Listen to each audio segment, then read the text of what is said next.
It is Thursday, November 19th, 2020. We have our three readings for our daily lectionary. Psalms 100, Genesis 48, 15 through 22 for the Old Testament reading, and the New Testament reading coming from Revelations chapter 14, verses 1 through 11. Let us enter into the scripture, the first one being Psalms 100. On your feet now, applaud God. Bring a gift of laughter. Ha, ha, ha. Sing yourselves into presence. Know this. God is God. And God. He made us. We didn't make him.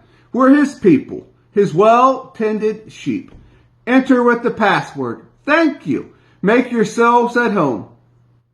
Talking praise. Thank him. Worship him. For God is sheer beauty. All generous in love, loyal, always and ever. Our Old Testament reading comes from Genesis 48, verses 15 through 22. Joseph took them from Israel's knee and bowed respectfully, his face to the ground. Then Joseph took the two boys, Ephraim with his right hand, setting him to Israel's left, and Manasseh with his left hand, setting him to Israel's right, and stood them before him. But Israel crossed his arms and put his right hand on the head of Ephraim, who was the younger, and his left hand on the head of Manasseh, the firstborn. Then he blessed him. The God before whom walked my fathers Abraham and Isaac, the God who has been my shepherd all my life long to this very day, the angel who delivered me from the evil. Bless the boys. May the name be echoed in their lives, and the names of Abraham and Isaac, my fathers, and may they grow, covering the earth with their children.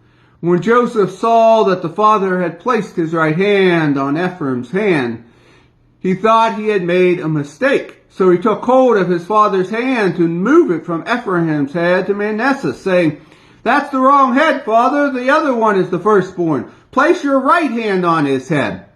But his father wouldn't do it. He said, "I know, my son, but I know what I'm doing. He will develop into a people. He will also be great, but his younger brother will be even greater, and his descendants will enrich nations." Then he placed them both. Israel will use your names to give blessing. May God make you like Ephraim and Manasseh. And that he made it explicit. He put Ephraim ahead of Manasseh. Israel said to him, "Joseph, I'm about to die. God will be with you and give you safe passage back to the land of your fathers. As for me, I'm presenting you as the first among your brothers, the ridge of the land that I took from the Amorites with the sword and the bow."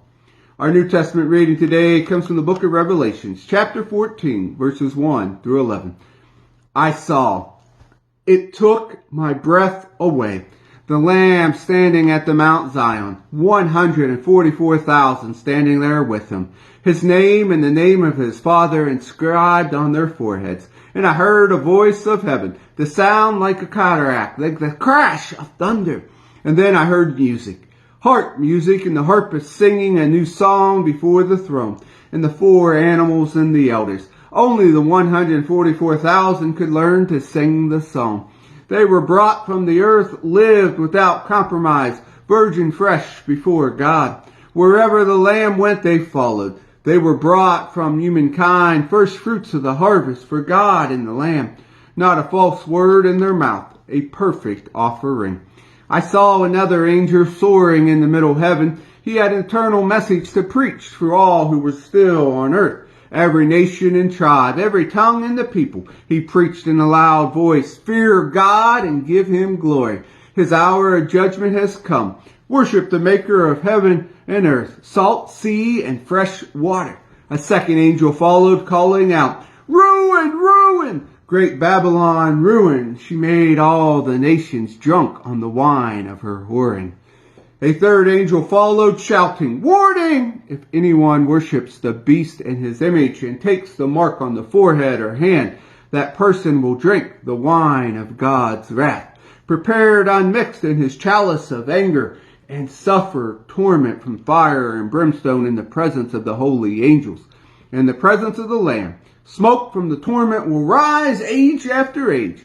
No respite for those who worship the beast and his image, who take the mark of its name.